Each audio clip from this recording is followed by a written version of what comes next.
Muy buenas a todos, ¿cómo están? Espero que estén muy bien. Bueno, hoy les traigo un nuevo video y vamos a estar hablando de los tres venenos mentales según el budismo o también conocido con la palabra kleshas, ¿ok? Según el budismo existen tres venenos mentales que son considerados la causa de la mayoría de los sufrimientos que experimenta el ser humano en esta corta experiencia de vida. Pero para entender esto, primero tendríamos que entender algunas cositas previas del budismo, por supuesto también, como por ejemplo que para el budismo el mundo en el cual nosotros vivimos está hecho primariamente por la mente. O sea, es nuestra mente quien crea la realidad que percibimos, los eventos y por supuesto también las distintas circunstancias que se nos van presentando. A partir de esto es que surgen frases muy conocidas como por ejemplo somos lo que pensamos o todo lo que somos surge a partir de nuestros pensamientos, entre otras tantas. Al final del video les voy a compartir una frase extraída de un libro que se llama Dhammapada, autor anónimo, para que puedan comprender un poco más en profundidad. Lo que implica con esto el budismo no es que nuestra mente crea la realidad como por ejemplo un árbol, sino en el sentido de que nosotros construimos modelos o paradigmas mentales a partir de los cuales percibimos el mundo y en este sentido es que el mundo que vemos ni siquiera existe. O sea, la percepción que tenemos del mundo que es muy distinta a lo que son los hechos. Ahora, cuando hablamos de procesos mentales, no hablamos únicamente de lo que es la percepción ni tampoco de los pensamientos, sino que hacemos referencia a lo que son las sensaciones, los sentimientos y las emociones que, digamos, nos acompañan en todo el proceso de experimentar. Cuando nosotros nos inclinamos hacia los aspectos negativos, que todavía mucho lo seguimos haciendo, parece que es más fácil inclinarse hacia una reacción negativa a la vida que hacia una reacción positiva.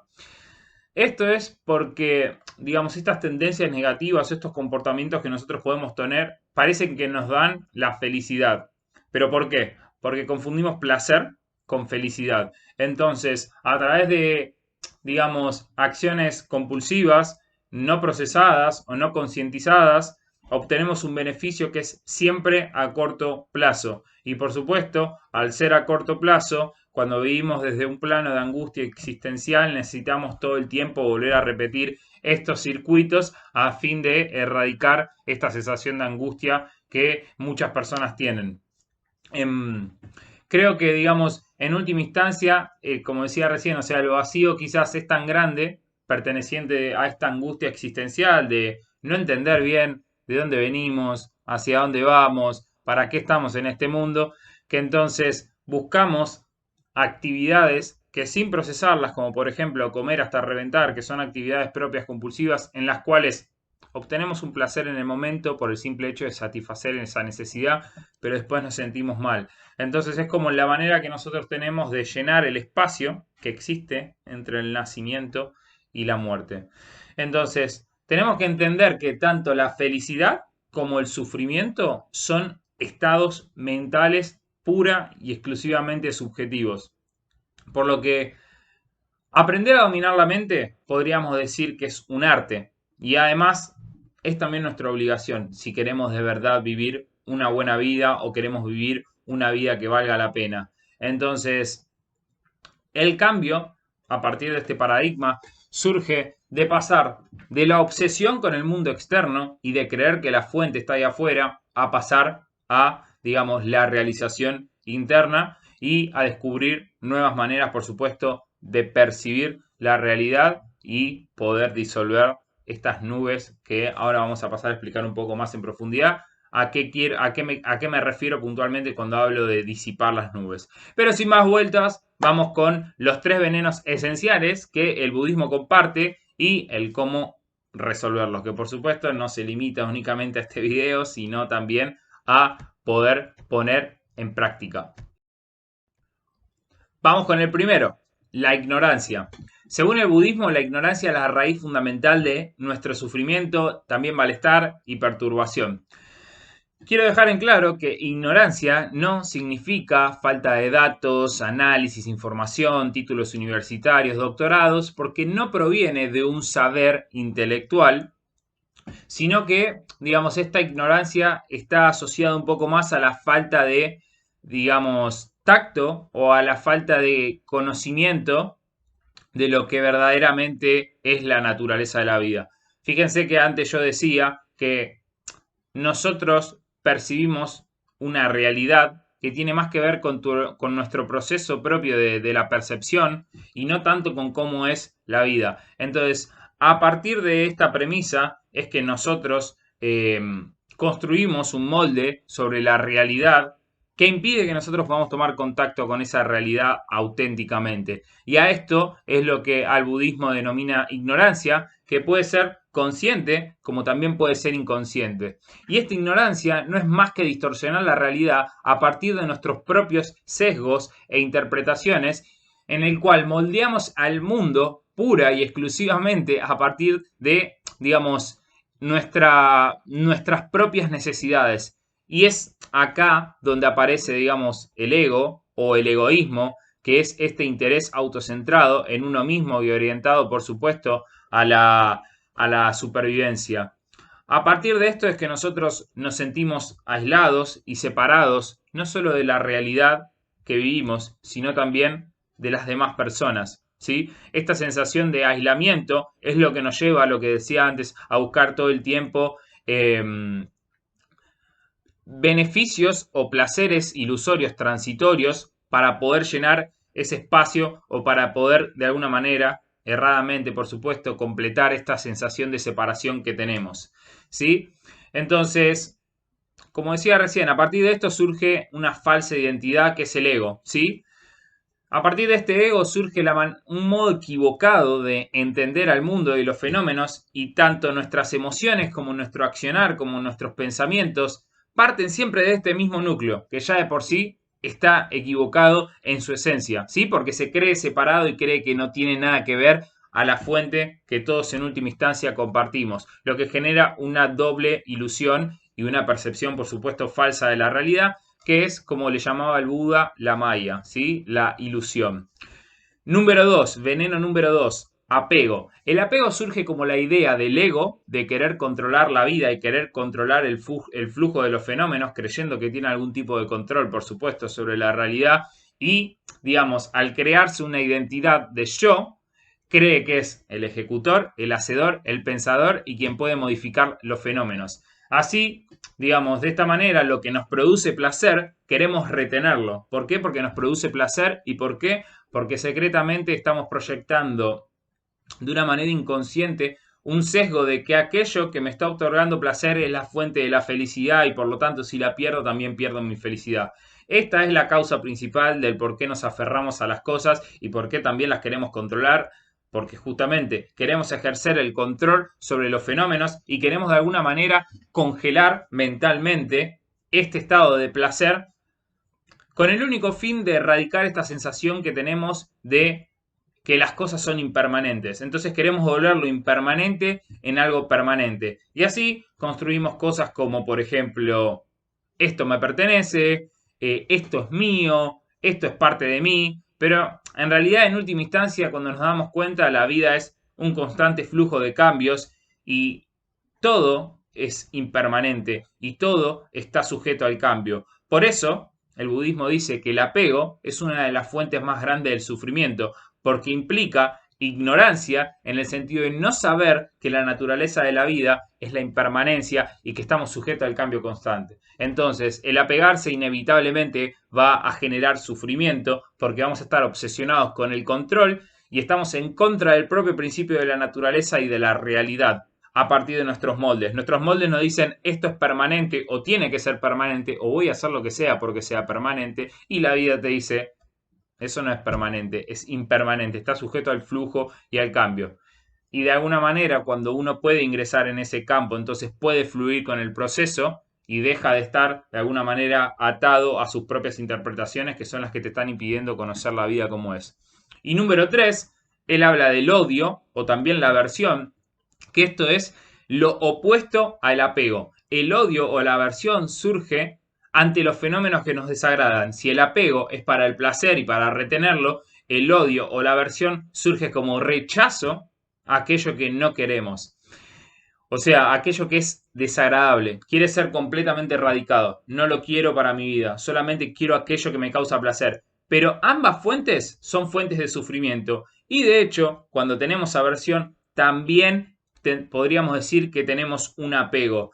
Porque, digamos, esta aversión que nosotros tenemos al dolor nos hace estar pendientes de aquello que es desagradable y queremos todo el tiempo evitarlo, todo el tiempo, y a partir de que queremos todo el tiempo evitar esto, surge como una especie de apego al no querer vivirlo, y todo el tiempo lo mantenemos en nuestra conciencia. Esto de, digamos, evitar el dolor, evitar el peligro, que si bien podríamos asociarlo a ciertas causas biológicas o naturales, entendamos que no estoy hablando desde este aspecto, sino desde el aspecto de la construcción mental y de esta separación constante que percibimos nosotros frente a las cosas.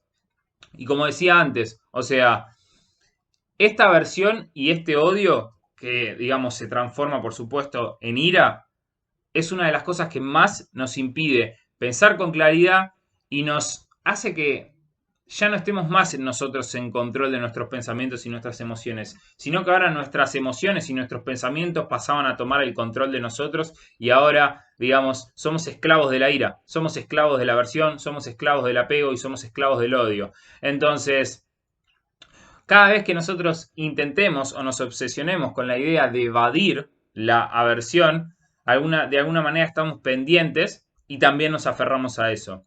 Ahora, ¿cuál es la solución a estos tres venenos mentales o cleyas? En cuanto al primero, parece fácil, pero por supuesto es un proceso que puede llevar toda una vida. Tiene que ver con el deshacimiento, o sea, el deshacer progresivo del ego. ¿Sí? Recordemos, como decía al principio, en esencia lo que el ego es. ¿Sí? Cuando nosotros empezamos a deshacer poco a poco al ego, era lo que decía también cuando comenzó el video. Empiezan las nubes a disiparse, que son las que crean la ilusión de que el cielo está nublado y muestra que detrás de esta nubosidad que nosotros experimentamos siempre estuvo el sol en forma de sabiduría o, como le llama el budismo, iluminación o nirvana o lo que sea. En cuanto al segundo, ¿sí? El apego. ¿Cómo hacemos para nosotros poder poner una solución al apego? También forma parte del ego, por supuesto, todo esto que voy a mencionar, pero podemos practicar el dar sin esperar nada a cambio.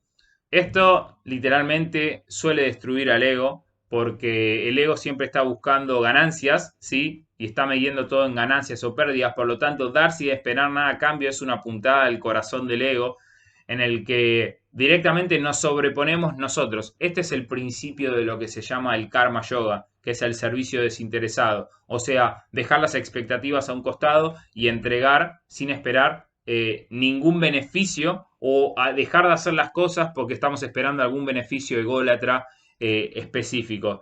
Entonces, esto nos invita a forzarnos a nosotros mismos a dejar de querer buscar siempre resultados, cosas a nuestro a favor y principalmente, que está muy bueno esto, dejar que las cosas sigan el flujo que tiene que seguir, ¿sí? Porque nosotros, si nos damos cuenta de que te opongas o no te opongas a eso, la vida tiene su propio flujo, ¿sí? Cuando uno toma conciencia de esto, nos damos cuenta de que el ego es incapaz de sobrevivir a esa realidad. Cuando nosotros tomamos conciencia de esto, el ego empieza a deshacerse poco a poco, empieza a ser reemplazado por esta sabiduría que no es mágica, sino el simple hecho de reconocer cómo verdaderamente es la naturaleza, ¿sí?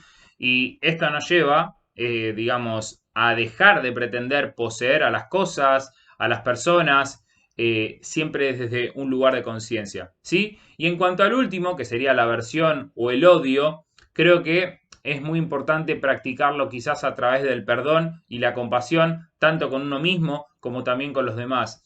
Y a veces cuando uno menciona la palabra perdón, uno lo interpreta como que hay que ser una persona ingenua y permitir que los eventos o las personas nos pasen por arriba. Y en realidad el perdón tiene que ver con una actitud interna, no tanto con pedirle perdón a la otra persona o dejar que las cosas te pasen por arriba. El perdón es, de alguna manera, para mí, tiene muchísima relación con la compasión e implica saber que las personas muchas veces están perdidas en esta ilusión, así como también nosotros estamos perdidos en muchas circunstancias. Entonces, la compasión y el perdón viene de saber que parte de nuestra naturaleza tiende a no comprender más allá justamente por algunas funciones con las que venimos prediseñados de fábrica.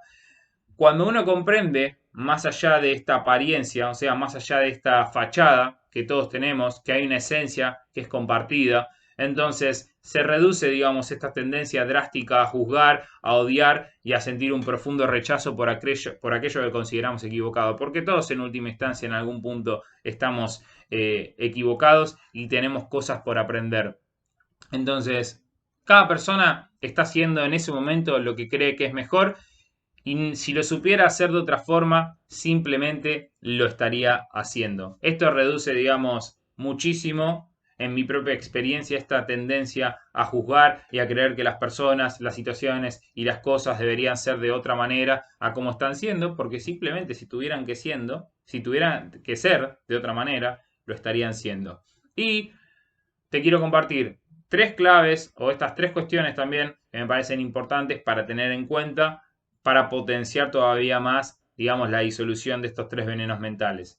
Como lo repetí tantas veces, a mí me gusta repetirlo porque creo que es como la mente se familiariza con los conceptos. Aceptar que todo es impermanente, olvidar las expectativas que producen frustración y distorsión de la realidad y trabajar sobre lo que verdaderamente somos, que es parte de este proceso, de este camino de desarrollo personal, autoconocimiento o desarrollo espiritual. No somos el ego, y eso está en algún punto claro, por lo tanto, es conveniente cultivar al ser, ¿sí? Que es compasivo, que es benevolente, que es quien te invita a, digamos, trabajar sobre estas cuestiones, es amistoso y es considerado tanto con uno mismo cuando las cosas no nos salen como queremos, cuando la vida no está yendo de la manera en que queremos que vaya, como también como con los demás.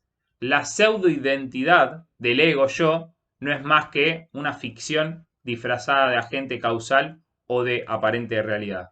Así que bueno, gente, espero que les haya gustado este video. Me parece un tema hermoso, el de los tres venenos mentales según el budismo. A mí me gusta mucho la filosofía budista, pero no me gusta llamarla filosofía porque parece que es un nuevo sistema de creencias, sino que me gustan más le llamo quizás los indicadores de la realidad que el budismo compartió a lo largo de toda la historia. Así que bueno, gente, compartan este video, si les gustó denle like, suscríbanse al canal, así me motivan y nos motivan a que sigamos haciendo videos. Nos vemos la próxima y como decimos siempre, a seguir evolucionando.